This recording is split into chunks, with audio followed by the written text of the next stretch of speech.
Hello everyone. तो आइए start करते हैं आज की वीडियो। जैसा कि आपको पता ही है कि मैंने एमसीक्यू सीरीज स्टार्ट कर रखी है, तो आइए देखते हैं आज के क्वेश्चन को। तो आज का आपका पहला क्वेश्चन है, सत्यमेव जयते शब्द किस उपनिषद से लिया गया है? मुंडोक उपनिषद, कंठोप उपनिषद, छांदोग्य उपनिषद या फिर इनमें से कोई नहीं। तो आपका जो राइट आंसर है वो है ए, यानी कि सत्यमेव जयते शब्द किस उपनिषद से लिया गया है? मुंडोक उपनिषद से लिया गया है।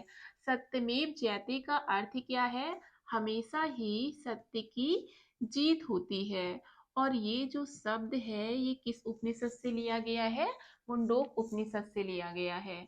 आपका अगला क्वेश्चन है, तमसो माँ ज्योतिर्गमय कथन है मूलतः किसका?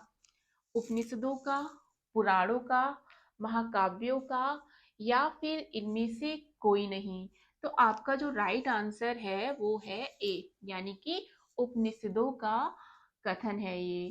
तमसो माँ ज्योतिर्गमय का अर्थ क्या है? अंधकार से प्रकाश की ओर। ठीक है, अंधकार से प्रकाश की ओर। और ये जो शब्द है वो कौन से उपनिषद में देखने को मिला?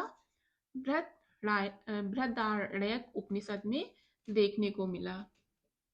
ठीक है, तो तमसोमा ज्योतिर्गमय कथन किसका है? उपनिषदों का है। ठीक है, इसके बाद आपका अगला क्वेश्चन है, किस उपनिषद का शाब्दिक अर्थ सफेद घोड़ा है? कंठोप उपनिषद, तैत्तिरीय उपनिषद, छांदोग्य उपनिषद या फिर इनमें से कोई नहीं। तो आपका जो राइट आंसर है वो है तैत्तिरीय उपनिषद का शाब्दिक अर्थ क्या है? सफेद घोड़ा। बाकी कंठोप उपनिषद, छांदोग्य उपनिषद का अर्थ सफेद घोड़ा नहीं है।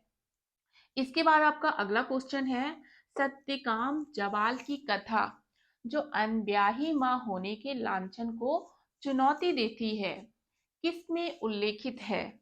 जाबाल उपनिषद में, छांदोग्य उपनिषद में, कंठोप उपनिषद में या फिर प्रश्नो उपनिषद में। तो आपका जो राइट आंसर है, देखने से तो जबाल उपनिषद लग रहा है, लेकिन इसका राइट आंसर जमाल उपनिषद नहीं है, बल्कि कौन सा है? छांदोग्य उपनिषद है। ये जो सत्यकाम जवाल है ये महर्षि गौतम के शिष्य हैं और इनकी माता का नाम जबाला था। तो जवाला का अनब्याही मां होने के लांछन को चुनौती देना, ये जो कथा है ये किसमें उल्लेखित है? तो छांदोग्य उपनिषद में उल्लेखित है। इसके बाद आपका अगला क्वेश्चन है, ऋग्वेद की मूल लिपि कौन सी थी? देवनागरी, पाली, ब्राह्मी या फिर खरोष्ठी। तो आपका जो राइट आंसर है वो है सी, यानी कि ब्राह्मी ऋग्वेद की मूल लिपि थी। इसके बाद आपका अगला क्वेश्चन है, वैदिक कर्मकांड में होता का संबंध किससे है? ऋग्वेद से, यजुर्वेद से, सामवेद से या फिर अथर्ववेद से। तो आपका जो राइट आंसर है वो है ए, यानी कि ऋग्वेद से। ऋग्वेद में जो पुरोहित हैं उनको क्या कहा जाता है? होता कहा जाता है। इसीलिए वैदिक कर्मकांड में होता का संबंध किससे है? ऋग्वेद से है। तो राइट आंसर ए है। इसके बाद आपका अगला क्वेश्चन है, अवेस्ता और ऋग्वेद में समानता है। अवेस्ता किस क्षेत्र से संबंधित है? भारत से, ईरान से, इजराइल से या फिर मिस्र से। तो आपका जो राइट आंसर है वो है बी, यानी कि ईरान से। तो अवेस्ता किस क्षेत्र से संबंधित है? ईरान से संबंधित है। देखिए, अवेस्ता और ऋग्वेद में भाषाओं में समानता है। किसमें समानता है? भाषाओं में समानता है। इसी कारण ये कौन सी सभ्यता से संबंधित माने जाते हैं? आर्य सभ्यता से संबंधित माने जाते हैं। ठीक है, तो भाषाओं की समानता के कारण ये आर्य सभ्यता से संबंधित माने जाते हैं। और जो अवेस्ता है वो ईरान क्षेत्र से संबंधित है। ठीक है, तो राइट आंसर इसका बी है। अगला क्वेश्चन है आपका, वैदिक काल में किस जानवर को अघन्या माना गया है? अभन्य का मतलब क्या है? ना मारे जाने योग्य। ठीक है, जिसको ना मारा जाता हो। तो वैदिक काल में कौन सा ऐसा जानवर था जिसे अघन्य माना गया है? बैल को, भेड़ को, गाय को या फिर हाथी को? तो आपका राइट आंसर है गाय। ठीक है, तो गाय को ना मारे जाने योग्य समझा जाता था। वैदिक काल में जो कोई भी व्यक्ति अगर गाय को मार देता था तो या तो उस व्यक्ति को मृत्यु दंड दे दिया जाता था या फिर उस व्यक्ति को देश से बाहर निकाल दिया जाता था। तो राइट आंसर इसका सी है। इसके बाद आपका अगला क्वेश्चन है, संस्कारों की कुल संख्या कितनी है? संस्कार का मतलब क्या होता है? पवित्रता या फिर शुद्धता। ठीक है, तो संस्कारों की कुल संख्या कितनी है? 10, 12, 16 या फिर 18? तो आपका जो राइट आंसर है वो है सी, यानी कि 16 संस्कारों की संख्या है। इसके बाद आपका अगला क्वेश्चन है, ऋग्वैदिक काल के प्रारंभ में निम्न में से किसे मूल्यवान संपत्ति समझा जाता था?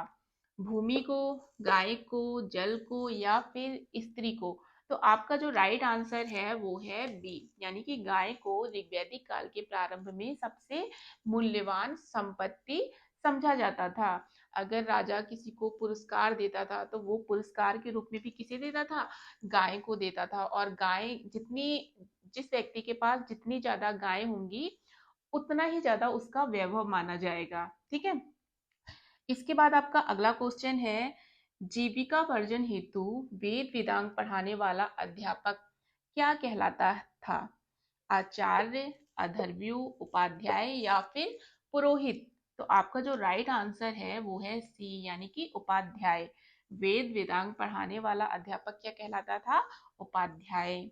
इसके बाद आपका अगला क्वेश्चन है, प्राचीन भारतीय समाज के प्रसंग में निम्नलिखित शब्दों में से कौन सा शब्द से तीन के वर्ग का नहीं है? कुल, वंश, कोश या फिर गोत्र? तो आपका जो राइट आंसर है वो है सी, यानी कि कोश। देखिए, कुल, वंश और गोत्र ये तीनों एक ही वर्ग से संबंधित है, यानी कि तीनों परिवार से संबंधित है। लेकिन जो कोश है ये तीनों से अलग है, तीनों के वर्ग से अलग है। ये किससे संबंधित है? तो ये भंडार से संबंधित है। ठीक है, बाकी ये तीन परिवार से संबंधित है लेकिन ये परिवार से संबंधित नहीं है। तो इसका जो राइट आंसर है वो है सी। इसी के साथ मैं अपनी वीडियो समाप्त करती हूँ। मिलते हैं नेक्स्ट वीडियो में नए क्वेश्चन के साथ। Thank you for watching.